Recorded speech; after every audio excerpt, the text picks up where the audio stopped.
दोस्तों, बिहार विधानसभा चुनाव की गहमागहमी अब चरम पर है। जैसा कि मैंने वादा किया था, आज बात करेंगे नेताओं की जो हर चुनाव में नए वादे लेकर आते हैं और जनता को पुराने दर्द के साथ छोड़ जाते हैं। कहते हैं ना, चुनाव 2 चरणों में होता है। पहले चरण में नेता जनता के कदमों में होते हैं और दूसरे चरण में जनता नेता के चरणों में।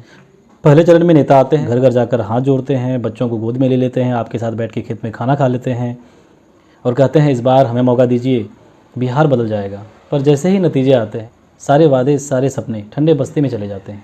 फिर वही सड़कों की गड्ढे, वही बेरोजगारी, वही बिजली पानी की समस्या, वही शिक्षा की समस्या, वही बिजली पानी की कहानी जनता फिर अगले चुनाव तक इंतज़ार करती है, क्योंकि हमें याद रखने की आदत नहीं रही और नेताओं को भूल जाने की।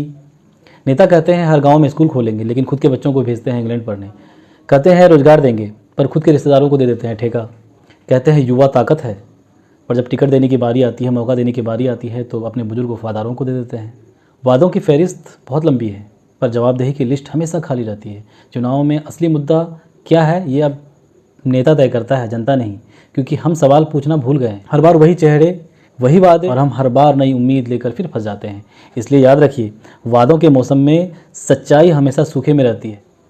मैं शहबाज रूहानी फिर मिलूंगा आपसे बिहार चुनाव स्पेशल की अगली कड़ी में, जहां बात होगी सत्ता के भूगोल और जनता के मनोविज्ञान की।